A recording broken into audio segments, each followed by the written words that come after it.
Pierre Lockett, founder and executive director of Forward Momentum Chicago, is a passionate arts advocate for youth in Chicago. With 20 years of teaching and as a former professional dancer with the Dance Theatre of Harlem and the Joffrey Ballet, Pierre combines his passion and expertise for dance with his desire to inspire youth through invigorating dance programs to establish Forward Momentum Chicago, FMC. Since 2014, Pierre and his team of teaching artists with FMC have taught more than 6,000 children in 85 Chicago public schools. He has worked extensively with the youth from all areas of Chicago and understands firsthand the powerful impact the arts play in a child's social and emotional development. Pierre is the recipient of the Princess Grace Award for Dance 1984 and the Black Theatre Alliance Ira Aldridge Award for Best Performance in a Music or Dance Program 1999. In June of 2006, he received the Artist of the Year award from the Hyde Park School of Ballet. In November of 2009, he received Bank of America's Neighborhood Excellence Initiative Award for his commitment to the growth and vitality of helping neighborhoods achieve excellence. In 2018, he received the Distinguished Service to the Arts Award from the Lawyers of the Creative Arts for inspiring and bringing dance to children in underserved communities. Pierre has also served as a panelist for the National Endowment for the Arts, the City of Chicago's Community Arts Assistant Program, CAAP, and DCASE's Individual Artist Program, IAP. Pierre was also a co-presenter with the Fry Foundation and Spencer Foundation on the impact of social emotional learning at grant makers in the Arts Conference. So, ladies and gentlemen, Pierre Lockett. Hi, Pia. It's amazing that how time flies because it just seems like yesterday that we met in Moscow. I think it was in 1987. You were there with your company. I think the Dance Theatre of Harlem. And I was also there to be part of the Festival of India, and we met there. And what exactly did you come with? What was the production that you came with in Moscow? When I was actually a dancer with Dance Theatre of Harlem, the company was on a 4-week tour of Russia, Soviet Union, known at the time. We were in Leningrad, Moscow, and Tbilisi. And we were just there as part of a cultural exchange between the United States and the Soviet Union. Were you the lead dancer in that, or were you part of the whole company? You know what? The way that the company is orchestrated, like most dance companies, they have people who do principal roles, soloist roles. Right. I did some soloist roles, I did some principal roles, I even did some core roles. We were a very small group of about 40 people. We performed at the Kremlin, I think is where you guys were also performing. Yes, we were also And, there. Yes. Yeah, and so we just kind of went around. We had a number of dances programs that we were doing. So one of the big pieces that we did was the Firebird. We also did a piece called Dougla, and we just did a variety of things from the repertoire. I mean, in fact, we also got to travel a bit. We did go to Leningrad, and then we went to 2 other places, Kiev and Odense, and we traveled around. And then we came back. We were there for a month after that. How long were you there in USSR? We were there for 4 weeks. We started the tour with a week in Paris before coming to the Soviet Union. And then we finished up there. And you know what? That tour was actually the last thing I did with the company. And I left Dance Theatre of Harlem soon after that. And then I had an opportunity to go back and work with them again when they needed someone to come in and fill in because one of their dancers wasn't able to. After Moscow, and when we got back to India, we did communicate with each other through letters and all that. And I think after some time, even that vanished. And it was amazing because it was much later in 2006 when I got the US visa and I decided I would be now traveling to US. Yeah, I decided to get search for you because I knew that Pierre Lockett is going to be there somewhere on the internet. somewhere. I'm somewhere. And yeah, of course, because you are a wonderful dancer, and I knew that you would be some leading something at this moment. But what happened between 1987 and 2006? What was the journey like? Oh, it was a pretty incredible journey. I left Dance Theater of Harlem. I went back to New York. I actually auditioned for the Joffrey Ballet, but did not get in. I had a small summer of doing some film work. I had an opportunity to be in a couple of movies with Spike Lee and do some extra work on TV. Oh, And then I was actually invited to be a member of the Princeton Ballet. And I danced with the Princeton Ballet for about 9 months. And at the end of my Princeton contract, I actually got a phone call from the Joffrey Ballet asking me to join them. wow. So I Okay. joined the Joffrey. Yeah, I joined the Joffrey in 1989, about a year after you and I had met. And I was with the Joffrey as a dancer for 13 years, rose to the level of principal. Um, and then I retired from dancing in 2002. After retiring, I did a brief stint of some administrative stuff. I decided that I want to stay on with the organization. Chicago is a beautiful city, and I loved being here. So I left New York because I left New York permanently. I bought a home here in Chicago, and about a year and a half after I did some of the fundraising efforts with the organization, I was asked to take over the outreach programs. So I eventually took that on and I became the director of the Joffrey's community engagement programs. And I did that for about 10 years. I was with the Joffrey for a total of 25 years. About, oh, our anniversary date, I formed my own company doing very similar work to what I did with the Joffrey called Forward Momentum Chicago. And our mission primarily is to bring dance to children and communities with limited access to the arts. We are celebrating our seventh anniversary on October 3rd. Oh, wow. Um, and it's great. Last year, pre-COVID, we were in 45 schools. We served approximately 6,000 students in about 150 classrooms. And we had summer camps, we have in-school programming, after-school programming. We're also here as a resource for children who are interested in taking their dance to another level. On one of your visits when you were in Chicago, you had an opportunity to Yes. come to work with some of my students. So you've seen firsthand the type of work that we're doing. So it was a great, Absolutely, absolutely. and the students loved it. And when you said that at a certain point of time you decided to stop dancing and get into actually teaching, do you miss the limelight? You know what? There's not a day that goes by that I say, I wish I was back up there doing this. Uh, and the reason because, I mean, I think for me, and this was my experience, the amount of work and energy and effort and self-care that was required for me to be at the level that I was and for as long as I was. I was actually a professional dancer for 20 years. I joined the Dance Theater of Harlem in 1982, in August of 1982, and I retired from dance with the Joffrey Ballet in August of 2002. So, and I think for me also, one of the most important things I think that an artist, especially an artist where that is kind of at the um, that works under a director who really makes all the choices is we have a lot of personal things that we have to deal with. Sometimes we don't get the part, somebody else gets it. You don't know why you didn't get it. And then after you didn't get it, you have to go in and do it. And there's just so many other mental components in addition to all the physical components that happen. What I decided to do, and it was very important to me, was to take the last year of my time at the Joffrey because I told them I was ready to move on. Um, because I basically done everything that I wanted to do from that was in the repertoire. Yeah. I felt like some of the dancers were coming in, they were changing some of the standards that they held were not the same standards that I had grew up with or developed as a professional dancer. So I really felt like it was time for me to move on. And the other thing for me, I always knew that I didn't want dance to be the only thing that I accomplished.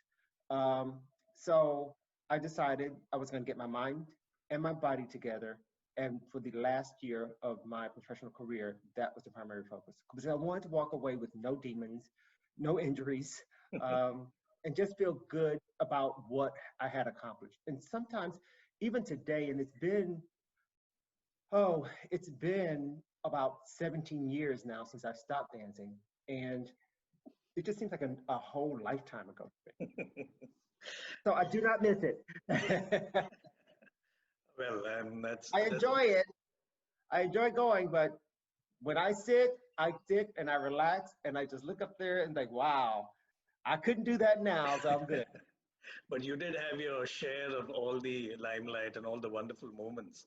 And Oh, you mentioned about shifting from New York to Chicago. I had the chance of visiting your house, and the first yeah, time I came to your place, as I walked in and I climbed up the stairs, though I had this huge bag with me, my luggage, which I don't know why I carry so much of luggage.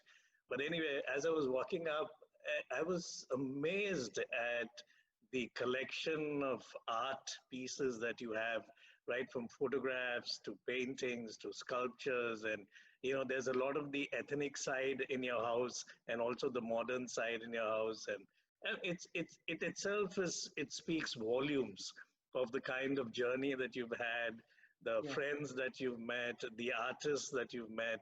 And also there were corners of pictures of your family there, and it was amazing. It was really beautiful, in fact. Thank you. And this outreach program that you said at Joffrey, is that the same kind of work that you're now doing with your company, the Yes, it Forward is. Momentum Chicago? Yes. What we do is we primarily work, most of the work that we do is in the Chicago public school system. And if you're familiar with Chicago, Chicago has is a very segregated city. There's a high level of poverty here. Um, there's a the accessibility is also a problem. I mean, one of the things that we're experiencing now through this pandemic is remote learning. Children are now not going to school and everything is being done remotely. Well, there are a couple of problems that come around with that. Number one, everybody doesn't have a computer. Number Right. two, everybody doesn't have internet access. So much of what we do now is just can be done on the phone. Also, the internet in certain parts of the city is stronger than in other parts of the city. So with this summer when we were doing our remote learning, our summer camp and our After School Matters program, we had a lot of kids who just couldn't access the link because they didn't have the Wi-Fi strength to do it. So for us, how do we connect with those students? Sometimes it has to be a phone call to direct them to what's going on. Sometimes it has to be a Zoom, not a Zoom, but a FaceTime call to help sure and make sure that they're where they are. But for us, the main thing that we want to do is, particularly now in this period that we're living through, the children are really kind of confined to home. Yes. And when they're confined to home, there's really nothing for them to do. I mean, you can only be on camera for so long, but now they're required to be on camera from 9 o'clock in the morning until 3 o'clock in the afternoon. And most of that is academic. So what we do is we come in and we provide some type of artistic relief for the students so that, number one, they're up and they're moving. Number two, our classes and programs are filled with other things that make them, as you know, some of the qualities that we gain as being a dancer are your self-confidence goes up, you learn how to work with people, you have creativity, um, uh, and all those things are part of what it is that we try to bring to programs when we're working with students now. Well, I thought it was only in India that we had all these issues of, the Wi-Fi and the network and all that. For Oh us, no. as performing artists, and when you have a classroom full of students and you have a one-to-one interaction with them, now working with them online and, with the delay of when you're showing something and there's a delay and you're really not able to connect and enjoy it as what you really when you have these people in front of you. There's one thing that I always talk to my friends when I came back for the first time after meeting you in Chicago, is that for us in India, when we talk about ballet and all that, you have these wonderful, slim, beautiful dancers which you see gliding on the stage, and they're so graceful and all that. So when I came to Joffrey, in fact, and I thought I'll be meeting you and your students, I was coming with that frame of mind of seeing all these tall, beautiful, thin dancers. But I was amazed at the energy and strength of those kids who were there that day, because the piece that they demonstrated and showed me was amazing. And I was wondering, wow, how did they make these movements, you know? So it is not really, I mean, I think it is, the movements were a lot classical and contemporary with your ideas put into that. And I guess it is how you use them in your, the concept or whatever that you have in mind, what you're projecting, that matters. But it was an amazing group. And how did you get this group of students? That particular program that you visited was something that already exists. So the students have to audition to be in the program. They had class every day for 2 hours. But Bijoy, the thing that I like to do in my teaching is everybody's not going to be a dancer. But like I said before, the skills that we develop as dancers are the things that are the most important.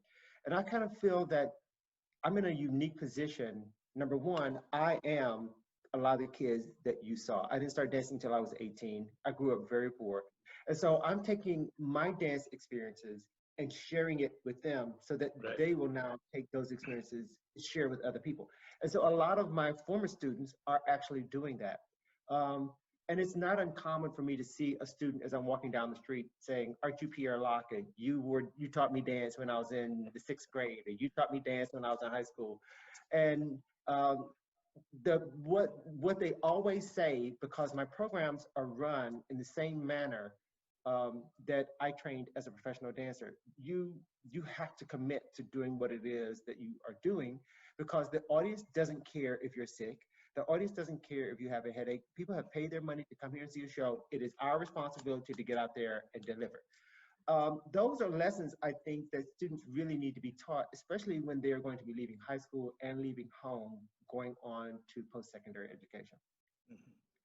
So for us, finding a way to connect with the students, finding something that they're going to enjoy doing, and then pushing them beyond what they think that they are actually capable of doing, that's how I got those students motivated.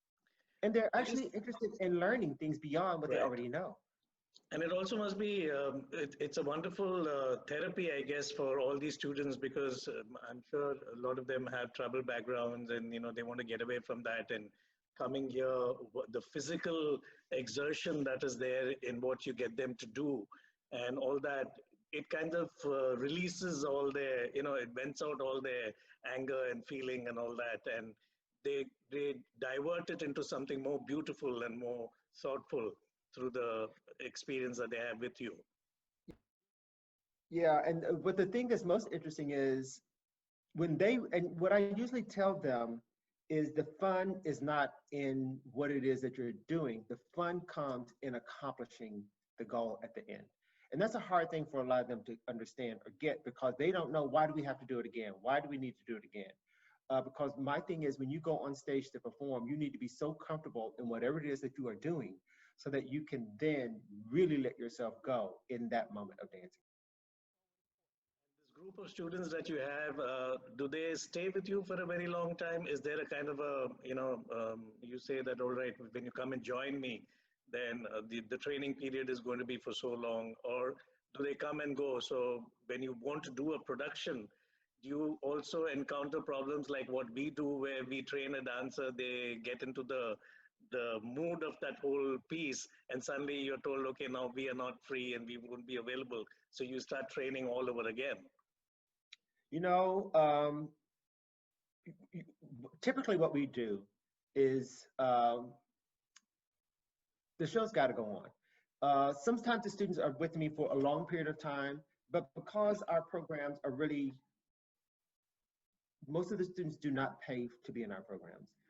So when there's an opportunity for, sometimes they'll come, sometimes they'll move, sometimes they switch schools, sometimes the school is too far for them to get down to where they are, sometimes the parents can't get them to where they are. Um, and what I have learned, the easiest thing for me to do is to um, Just make sure that the ballets are not set up so that there's only one person that does it, and so that the show cannot go on without that one person. There's always got to be an understudy, and even if there's not an understudy, just like when I was dancing, and I'm sure when you were, somebody has to go and fill that role. It's going to be you. So I need you to get in there and do this part for me, and then I need you to do this other part. And they really kind of, they rally around that. They rally around the challenge. Their friends support them in it. So that's what I'm saying. All these things come out that a lot of people never thought that they could do. We actually did this from Giselle. We did one of the scenes from Giselle where the Willies come on. And there was one girl who was no classical ballet training, physically didn't look like the typical ballerina. She was short, she was a little heavy, and nothing about her said ballet. But she got out there and she did one of the solos, and she still talks about it today because it was something she had wanted to do before, but didn't have the confidence to do it. So then when I gave her the opportunity to do it, she was amazing in it. And so it really wasn't about her being technically proficient. It was really about her saying, wow, you believe in me enough to push me out there to do it. So now I feel like I can do it. Right. Yeah, yeah. That pushes them and also gives them a lot of confidence in themselves. Right. Yeah. Mention about a lot of the students not coming and paying for these programs. So how do you manage these FMC programs? You know what? We do programming in a variety of ways for our revenue stream. We have what we call our earned revenue, which is programs that we sell to schools or to youth providing organizations. And then we have a very solid contributed component to our organization as well. So that means we have foundation and corporation support, we have a board of director support, and we also have individual support. Right. Does the government get involved in such programs? We have maybe one or two governmental support levels of support, but for the most part, and the other thing about it is because we're still a very new organization with a very limited number of personnel. This past January, we've just hired somebody to come on and really take on our fundraising efforts. And these children, when they're doing these programs and they're also studying, does that give them credits as part of the study? Does it help in any way? Each situation is different. When we're in the public schools, sometimes the students, because it's a part of their art education, they will get a grade for that. But in my high school programs where the students have to come to me, there's no grade that's associated mostly. Sometimes the students receive a small stipend from the organization that is providing the program that we are leading for that particular organization. Right. We have an incredible relationship with an organization here called After School Matters. And those students, they have to audition to be in the program, and they usually have to come to where we are to participate in the program. Helps them also, and also when when you have this kind of a support from other organizations, you are able to concentrate on your creativity and let them do your job of supporting you in all that way. And you know what, Bijoy, the other thing that I find to be very interesting about what it is that we do, and I love it, our programs, basically because the students don't have to pay, they're there for the experience, and the experience is usually an incredible one. What I don't have to get as bogged down in is parent dance moms. I don't have to deal with dance moms. Every now and then somebody might want to know, well, how come she can't be in the other group? Well, why didn't she, I was like, everybody get up there and dance. And I, even with my youngest students who are like 5 and 6, the level of expectation is set for them as the same as the 13-year-olds, as the same as the 18-year-olds. And if it's not tight, you're not going on. I mean, and that's just how we are. The parents love it.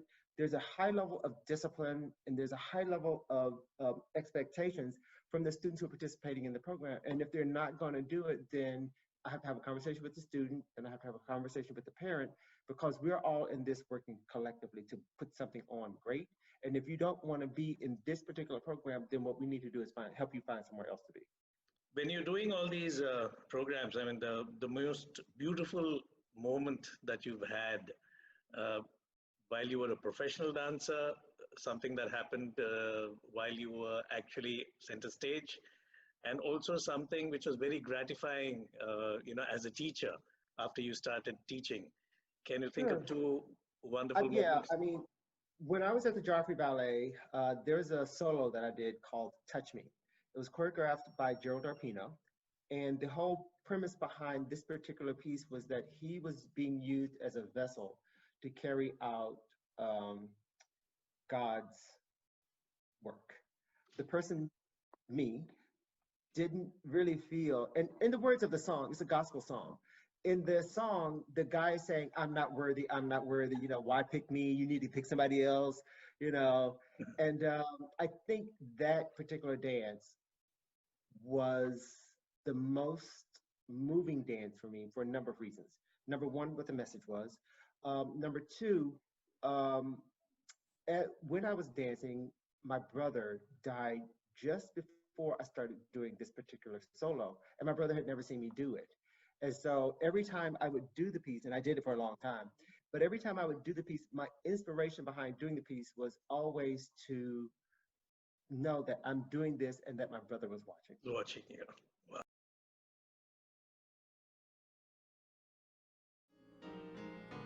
Touch me, but no hope Lord, we could be found. But I kept on praying, yes I did. Hallelujah. I've been praying, praying. I want the Lord. I want the Lord. I need the Lord to come and touch me.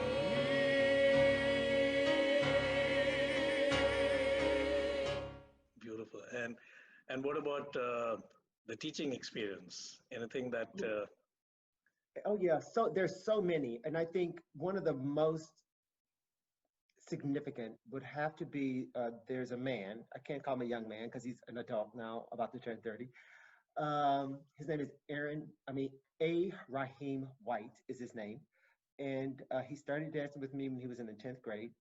He went on to get his Bachelor of Art in dance. Then he went on even from there to go to NYU to get his master's in dance. He's working as a professional dancer, and to see the growth that has happened with him as an individual, artistically, uh, personally, emotionally, he's very grounded in who he is as an individual. And I know that dance has played a very significant role in that. and carved him into a beautiful human Yes, being? Yeah, yes, beautiful. absolutely. Yeah. Yeah, But that is kind of like the message that I try to get to all of the students that I'm working with. I don't necessarily come right out and say that, but in my mind, that is the goal behind what really drives me. Peace and light. My name is A. Raheem White.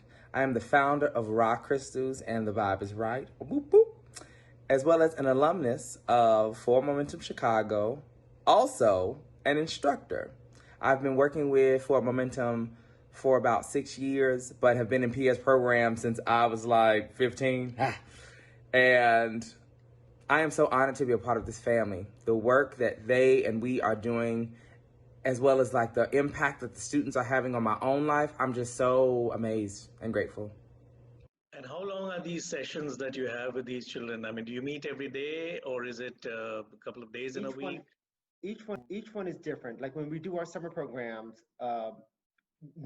under normal conditions, our summer program would go for 6 hours a day for 7 weeks from uh, yes, for 7 weeks. And during that time, in that particular high school program, the students would have an opportunity to work with a different choreographer each week. And they were responsible for learning 2 dances each week. So at the end of that 7 week period, they can learn up to like 14 dances. Wow. Okay. And the other thing that's really important, I'd say to the students on the very first day, this is not a program where you get to dance just because you showed up. If you can't keep up, then you won't be in that dance. Also, everybody has to make sure that you know everything, because somebody is, you might be group one or group two now, but when we get to the final performance, some of you are going to be mixed up into a whole new group. So it is your responsibility as a dancer to make sure that you know your part. Right. Have you ever done any kind of fusion work with other art forms, other dance forms, other than what you see in the US, with any other country? You know, what we don't, we're not one style of dancing. One of the reasons why I bring in all the choreographers to work with the students over the summer, because I want them to be exposed to a variety of styles and to be exposed to a variety of personalities. And different people come with different things. And I feel that it's really important because there's going to be one instructor that we're going to have that we're going to make that one-on-one connection with, and maybe that person will be you, or maybe it'll be another instructor that'll come in. Because I do remember that when you came and worked with the students, even though it was only one day of working with them, it was something new for them. They were very excited about it, and they were talking about it the following day. And one of those people, one of the young ladies who was in that program with us when you were there, actually went on to get her degree in dance, and she came back and she worked with me as an instructor. Oh, wow. Yeah, I remember that day when I was watching these kids and the kind of energy and everything that they were. And like I said, even though it was so tough and there were so many movements and all that, they still were gliding through the floor, from one movement to the other. And then when I got up and I just tapped my foot, they said, "Oh, wow, what's happening? What's all this noise about?" And then the music, the Indian music that they've never heard before. I've been wanting to bring you to India because we have this connection with a lot of the art schools here, and also we have an international school where children like to learn other art forms. So let's see, I did speak to my management and they were very keen about it also. But now after this pandemic, we should maybe plan after a year where you'll be able to come here. And at that time, you could also make use of all the three departments in our college, the dance, the music, and the theater people, and maybe come up with a production with your ideas and concepts and that. I'd love to do that. That sounds very exciting.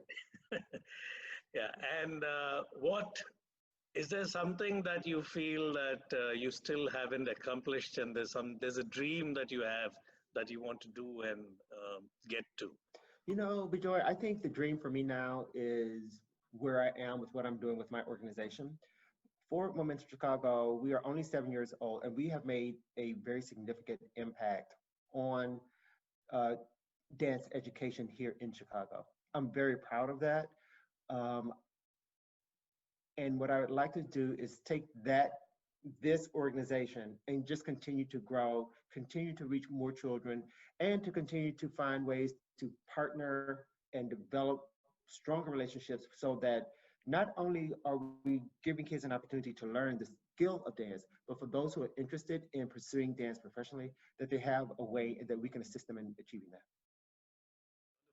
It was wonderful talking to you, Pierre. I'm so happy that you agreed to come on. And, like began, it just seems like yesterday where as I was coming down the hotel lobby, somewhere down in the lounge, that's where we met for the first time, and we got to talk, and it was such a wonderful feeling, and it's beautiful that how art takes you places, and it also gets you to meet people, and how it lasts for so many years, because 87 and now we are in 2020, so it's a long time. It brings us together in ways that I think we never would think about it. And even though you and I have never danced or performed professionally, when we were in the Soviet Union, we shared something. And we saw something together. And the fact that we were able to do that from, like you say, 1987 to over 30 years later is pretty phenomenal. Absolutely. And I cherish all those moments. These are all the things that actually gets you going and wanting to do more, meet more people, and, live with all that beautiful moments. Thank you. Thank you very much, Pierre. And be safe, take care. And I hope that we all get through this trying times and we are back on stage and also in the venue working with all these kids one-to-one, because that actually is very important. I agree. Thank you, Bijoy. And the same for you. Yeah, thank you. Bye-bye. All right. Bye-bye.